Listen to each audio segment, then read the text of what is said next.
Hello and welcome to The Convex Conversation with me, journalist Helen Fospero. By day, this week's guest is the Deputy CEO of the Diana Award, the only charity set up in the Princess of Wales' memory, focused on her belief that young people have the ability to change the world, their country and their community. Alex Holmes is also the founder of Anti-Bullying Ambassadors. It's a subject close to Alex's heart, as he has first-hand experience of being racially bullied as a young boy. Thanks to his dedication, there are now more than 35,000 ambassadors in more than 4,000 schools across the UK and in other countries, and his work has been recognised by the Queen. Alex is also on the Gates Foundation board and is one of only a handful of people around the world and the first in the UK to receive a Muhammad Ali Humanitarian Award. And I'm delighted to say that he joins me now. Alex, that really is quite an introduction, especially given the fact you're only 33. Thank you. Well, I think it's come from a lot of passion and brought me, I suppose, a purpose, which kind of originated from some of that pain of being bullied. But yeah, I'm really proud of everything that's been achieved so far. Well, our paths crossed thanks to Jay and his virtual pub quiz. How did you get involved with that? Yeah, so in the start of the pandemic, I was actually with my grandma, who is in her 90s, and we didn't have an awful lot to do because it was the start of the lockdown. And we both came across this quiz that had sort of been viral, and some of my friends had been playing it. And I thought this guy was really interesting, Jay. He seemed like he was managing a pretty big task on his own. At this point, there was sort of 200,000 households joining in. But I noticed he didn't have a hashtag. And that was my first sort of direct message to him about he might want to think about that, because a lot of people were guessing what to call it. And that was the start of a really sort of great friendship and now a partnership. And we've worked together on the quiz with lots of brands, lots of celebrities ever since, and it's still going strong, and it's great. From that, I've kind of made a friend in Jay, and I'm really, really proud to have been a part of it. Have you been surprised the way it's taken off? It's a world record breaking quiz now, isn't it? Yeah, that's right. Yeah, it got the Guinness World Record, the most viewers of a quiz, and it always surprises me. And some of those surprising moments were sort of Jay being on the national ITV news, as a main sort of headline story, and then setting up some of the surprises where perhaps some of the England players wanted to surprise him. Getting Gary Barlow to perform as the halftime entertainment, that was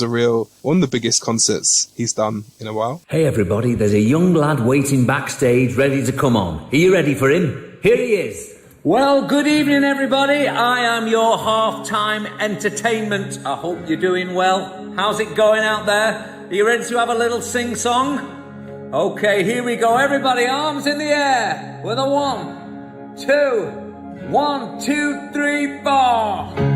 Today this could be the greatest day of our lives. Before it all ends, I think it's really surprising, but I think Jay's such a sort of authentic. He feels like he's sort of just a friend in your living room, really. So I think that's why it's been so popular. He was really grateful. He really credits you as somebody who just stepped up to the mark, really, and gave him some much needed help, because he went from somebody nobody had heard of to suddenly being a bit of a national treasure, didn't he? Yeah, it's very true. I think national treasure is a good way of describing it. And during something like a pandemic, there was little at times to be excited about. I think there was a lot of fear, and this was something regular every Thursday and Saturday evening, every Thursday after the NHS clap, that people could really look forward to, and they could come together with whoever it was in their household and their family and friends. And so I think it brought a lot of light and joy, for people in a quite difficult time.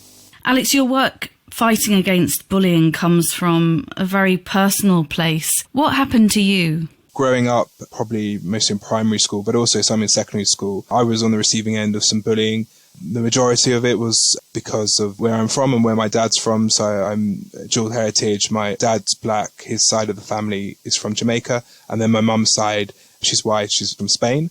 And some of the students in my class at that age, sort of 8, 9, 10, didn't really understand that difference, because my school wasn't terribly diverse at all. I think I was one of 3 students who were mixed race. I would be on the receiving end of some racist abuse, and it would be things about my dad and his skin colour. And I can remember it resulted in me at times going home quite upset and fearful. And I think the school didn't really deal with it very well, because they didn't have much experience of the issue or how to tackle it. And then during secondary school, some of that continued, but a lot of it was around perceived difference and, around my perceived sexuality, because I was very into performing arts. And I would get quite a lot of comments about perhaps being gay and associating that word gay as a negative adjective. And, that definitely affected me, because it wasn't actually till I was much older that I did come to terms with my sexuality and I'm gay. But at the time in school, a lot of my peers used that word against me, and it definitely made me feel uncomfortable and unsafe and upset. So, yeah, that experience, I think, made me think about what I could do when it came to the sixth form. And that's when I decided to change things. And what did you decide to do when you got to the sixth form? The biggest thing was that my teachers maybe would talk about bullying once in an assembly, but my peers didn't really pay much attention to it. They didn't feel they could stand up for me or stand up for others that were going through bullying. So I came up with this idea of students being empowered, and I called them anti-bullying ambassadors. And if you're an anti-bullying ambassador, then it's your job to not only learn how to protect yourselves from harmful behaviour, but also protect others. And that was really popular, and it was very much giving students ownership of the issue, because as young people, we spend 11,000 hours of our life at school, huge amount of time. And we're probably the biggest asset that schools have, young people, to shape attitudes and change behaviour. So this is very much about giving young people the control to help others think about how they should be treated and more importantly, challenge some of those harmful behaviours.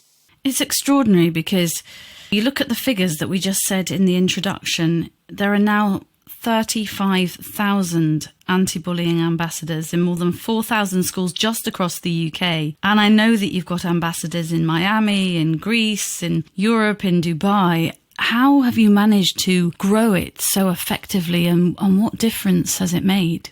Yeah, I think the really interesting thing about bullying is when you talk to people, so many people have been affected by it. And when we've done polls and research with, likes of sort of YouGov or Survation and asked the great British public, have you experienced bullying? Over half of adults say they were bullied at school. And that's still sadly the same for children and young people. We just did some more research there recently for a campaign called Don't Face It Alone.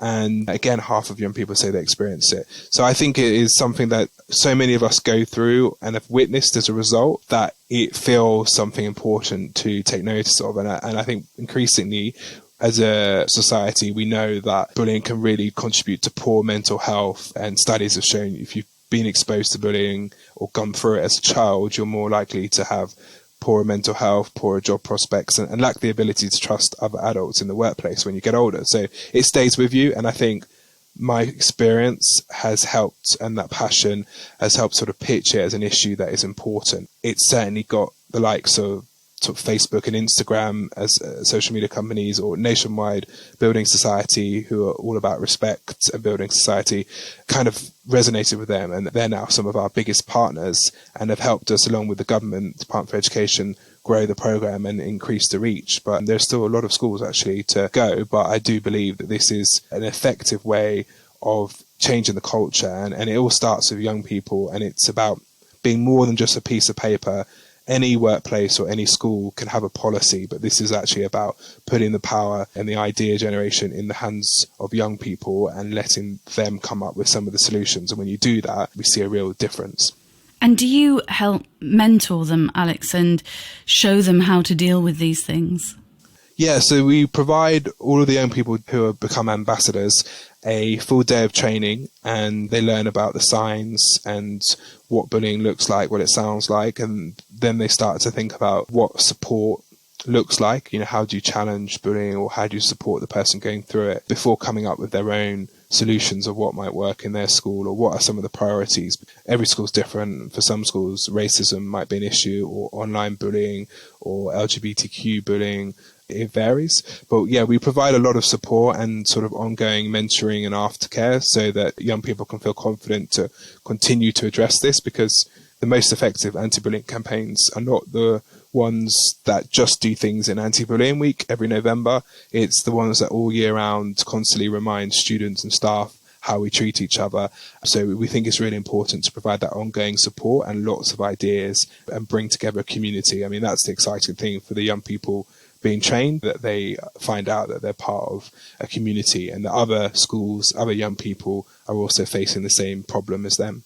I guess when you were growing up, there were times when perhaps you felt very lonely because there wasn't this kind of help out there available when you were going through it. Yeah, absolutely. I think the world was a very different place when I was going through my own experience of bullying. I think it was seen maybe to be character building, bullying, or, certainly a normal part of growing up in childhood. I was quite often sort of told to stop crying by some teachers and to just ignore it. And I think that was quite hard to deal with. And certainly student-led campaigns were not the thing. It was often only once a year my teachers might come into an assembly and present about bullying. Whereas now, in our 4,000 plus schools, students are presenting the assemblies. They're coming up with ideas like patrols in the playground or smile and compliment days. They're making a real difference. It's their ideas. But for me, I didn't have that at school, and it did feel at times, really lonely. And I think I felt depressed as a child quite often. It sounds trivial to say, but I do understand a little bit. As growing up as a redhead, sea-coloured hair, I didn't want to be picked out for the colour of your hair. And then as you get older and you become a woman, people love the colour of your hair. But although, as I say, it sounds a bit trivial next to the stuff you went through, it wasn't very nice. And there were plenty of tears over that kind of thing, my end. Of course, though, in our school days, Alex, I suppose bullying could often be left at the school gates. But social media's changed everything, hasn't it? Yeah, absolutely. I think whereas you could leave bullying at the school gates, it can now follow you home, into the palm of your hand, into your bedroom. It can feel like it's hard to escape from. And I think that's why we're increasingly doing more around that. What I would say, though, is there is a perception that the internet perhaps is a scarier place than our schools, but the research shows that the majority of young people face bullying in their school, so about half. And it's a much smaller percentage, maybe like 20 to 30%, who are bullied online.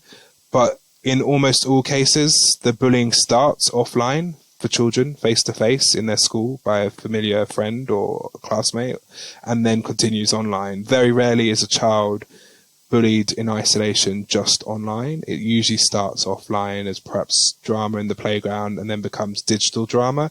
So I think it's important that we remember that. Without a doubt, social media and technology has helped people who are displaying that bullying behavior reach the person that they're bullying.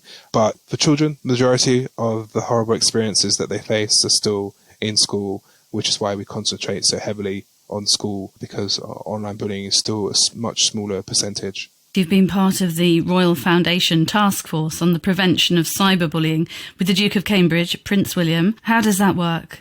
Yeah, so the Duke of Cambridge has really sort of been passionate about this issue. I think he's seen for himself the power of the internet, but also where it hasn't always been as positive. And then he's met a lot of our young people, ambassadors who have been affected by the online world and bullied through the internet. So a couple of years ago, he decided to call all of the social media companies together and convene them.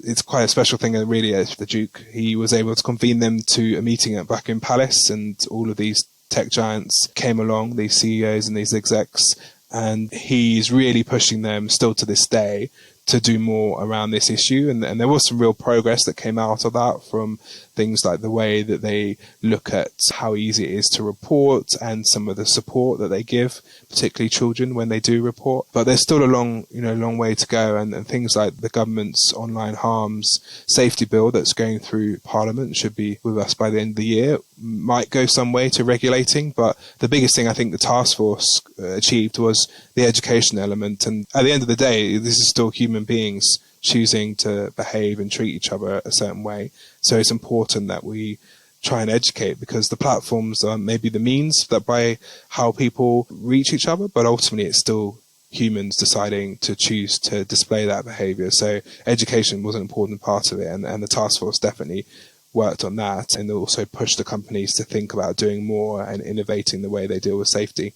And as a father of 3 young children himself, I don't suppose there's really any better than the Duke of Cambridge to champion that for you.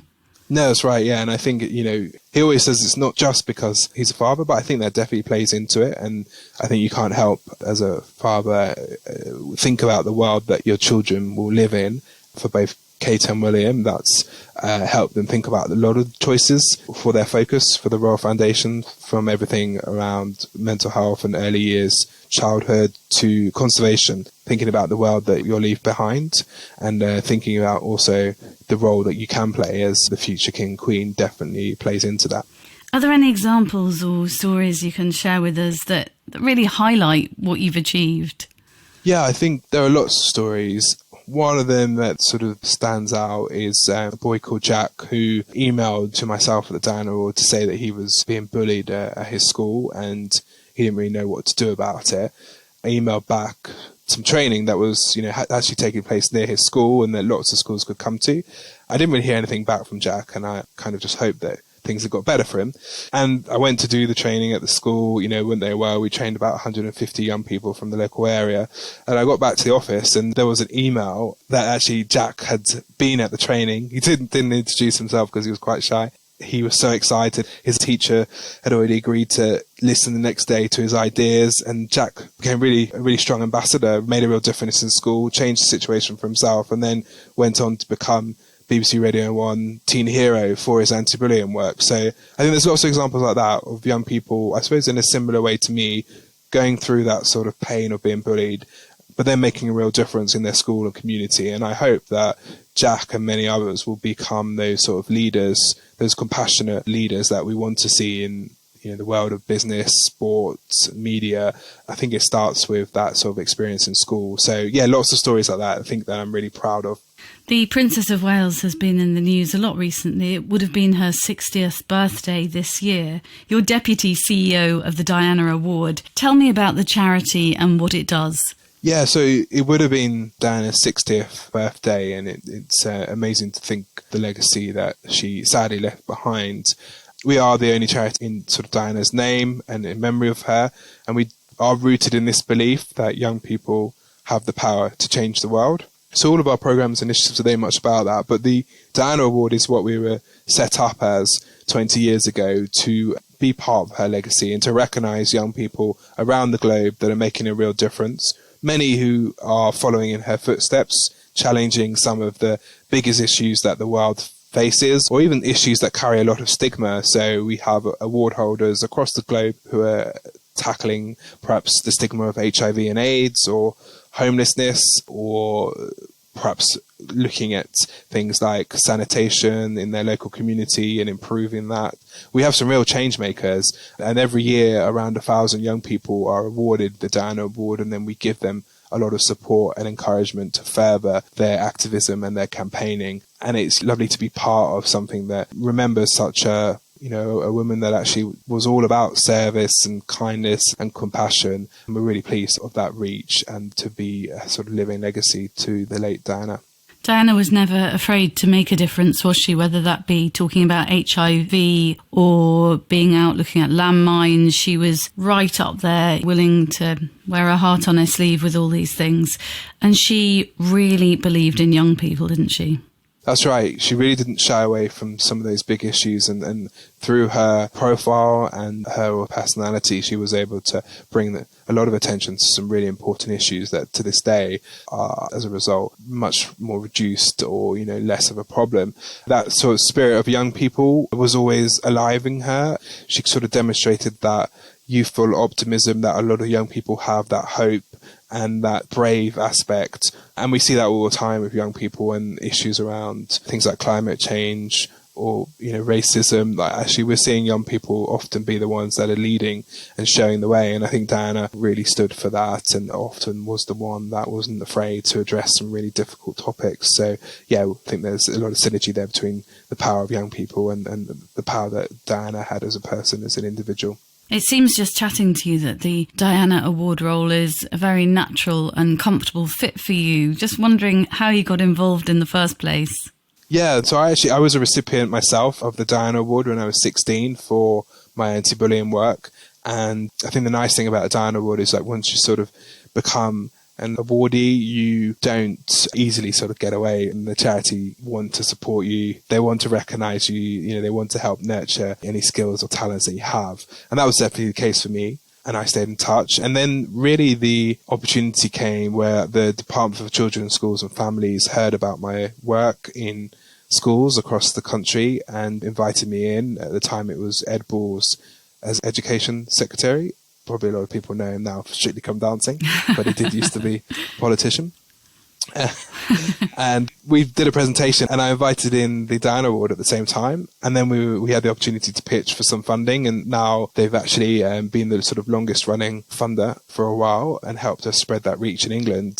But yeah, that's the sort of connection there, and I think it's a nice one. And I was able to bring the program to the charity and really develop it and go from being a trainer, sort of implementing the program, to working my way up to be deputy CEO, which is the position that I have now, where I'm more focusing on fundraising and partnerships and trying to amplify and scale what we're doing. That's fantastic. And you're also on the Bill and Melinda Gates Foundation Advisory Board. What role do you serve with them? Yeah, so Bill and Melinda, as chairs of the Gates Foundation, put an awful lot of their wealth into issues around inequality and poverty and disease and illness. But also one of the programs that they're really passionate about is called Goalkeepers. And this is all around the world's commitment to the Sustainable Development Goals, which has a target of being achieved by 2030. Climate and environment, to education, quality education, to peace and justice. And the idea is actually it's really important that all of these goals are achieved in order to make the world a better place. And lots of governments have signed up to those. But Goalkeepers as a program is about individuals, goalkeepers who are appointed to help keep the goals and keep the pressure on governments, corporates and society really to make progress and accelerate progress around the global goals. It's a really interesting project. It's still quite new, but every year we appoint new people to be goalkeepers. Those are often people that have made a big contribution to the global goals themselves. And I'm on the advisory board sort of helping them think about the global goals and how we become more successful. And I think particularly what I'm bringing is a sort of youth lens and definitely a sort of technology and online perspective as well, because I think it's going to take a lot of spotlight and involvement from young people, that generation, and the mediums that they use in order to achieve the goals. But yeah, it's a really exciting project, and having spent time with both Melinda and Bill, you can really sort of see the passion that they have for this. And think things like the pandemic, unfortunately, we put a report out, and that pandemic across the globe in just 25 weeks at the time set us back in terms of progress by 25 years. So there's a lot of work to be done in order to achieve that 2030 target. So it's about everyone coming together, and Goalkeepers is one such initiative that is about driving that. It's fantastic that you've met Melinda and Bill and that you've had that direct connection with them rather than it being a more distant thing, invited to be on the board but not actually speak to them. What are they like, and how inspired did you feel in their company by the work that they're doing? Both of them have incredible focus. They're really focused in on the issues that they feel they can contribute to and help accelerate progress on. And that's, been the way for a long, long time. Melinda is particularly interested around gender equality and women, and the importance of that. Actually, if you can invest in women across the globe and give them more ownership of their finances, control over the careers that they're able to choose, then actually that can unlock a lot of potential and can solve actually a lot of bigger issues. Particularly, I think having more women in leadership positions and government around the world would benefit us all. So I think Melinda's quite focused on that. And I think Bill is very good with the sort of stats, and he loves a good stat, and he is very good at helping to bring to life the issues through the use of stats and research. But both of them, I think, complement each other very well as chairs. And even though there has been the news now around the divorce, they're still 100% committed to the foundation and that work, and giving away the majority of their wealth and investing it into the foundation, which is great, I think, and admirable. The other thing that we said in the introduction is that you're one of a handful of people to receive the Muhammad Ali Humanitarian Award, and indeed the first person ever to get it in the UK. That must have been really special. And was that in recognition of the work that you've done in the anti-bullying field? Yeah, that's right. It was such a special occasion, and to receive that email out of the blue was really surprising. But thinking about Muhammad Ali's legacy, and he was obviously able to build his more so than Diana. But yeah, it was a great honour, really, to be part of that, and also to meet his wife, Lonnie Ali, who, is still around and was a big part of that ceremony. But yeah, huge honour, and it was for recognising sort of work that I'd done around the anti-bullying initiative and spreading that, and a really great experience in Louisville, where he was based, Kentucky, United States, to be at that ceremony and to be surrounded by his family and friends and to hear more about his journey and his legacy. So definitely an experience and a memory I'll never forget. It seems our podcast is full of these memories you'll never forget, because you also met the Queen, didn't you? Yes, true. I was very lucky to be the recipient of something called the Queen's Young Leader Award, which is it was a scheme in the Commonwealth which identified leaders from across the Commonwealth who were demonstrating qualities and spirit of the Queen at a young age, who took up that leadership position. And I was one of the recipients for the UK. And that resulted in a ceremony at Buckingham Palace, where I received my Queen's Young Leader Award. And it was great to spend some time with her during that awarding and talk to her a little bit about her grandson, Prince William, and what we've done together on cyberbullying, and also about the issue of bullying. And she was incredibly receptive, and also remarked herself that she felt bullying was a big problem.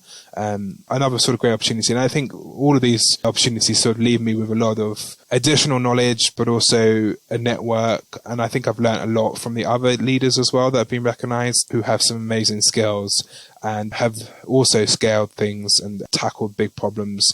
So yeah, really proud of that opportunity as well. What I admire, Alex, is that I know from reading about you and a little bit from talking to you today, your childhood did have a lot of pain in it because of the bullies. And I think it's really wonderful to look at how you turned that around, and that you've gone on to help thousands of other people get out of this misery that you suffered. I do think back to that, and particularly that point I made around how much of your life, 11,000 hours you spend at school, and for just one of those hours to be one where you're made to feel upset or unsafe or uncomfortable, well, it does stay with you. So I don't want any child to go through what I did. And I also think that it's right under our nose as an issue, but it's also preventable, and that's the hope that spurs me on to continue seeing schools develop their anti-bullying ambassador initiative, and schools being safer, calmer and more productive places. And I think bullying can be a real barrier to people fulfilling their potential, and those scars, whether physical or online, stay with you. So it's really important that we do more to tackle this, because I think it's absolutely preventable and it doesn't cost anything really. And a challenge of very different nature. I presume you're helping with Jay's next world record breaking attempt at running and staying awake for the longest quiz ever. Yeah, so Jay's never one to shy away from a challenge, and after already having a world record in his bag, he's now after another one, as well as doing a marathon, for the charity that helped him when he was homeless on the streets. So yeah, I'm going to be continuing to help with that, and I think it's exciting. It certainly keeps me busy. We actually did our first in-person quiz a month or two ago in his hometown of Darwin in Lancashire, and that was great to do. But yeah, he's always coming up with great ideas, and then it's my job to try and help support them, or help us sort of smash them in the best way possible. Best of luck with that, and thank you for finding time for us today. It's been brilliant talking to you, Alex. Thank you so much. Thanks for having me, and yeah, it's a great podcast series, and I'm going to enjoy listening to Jay's as well. So yeah, thanks for the opportunity. You're absolutely welcome. You've been listening to Alex Holmes, Deputy CEO of the Diana Award, founder of Anti-Bullying Ambassadors, and recipient of a Muhammad Ali Humanitarian Award.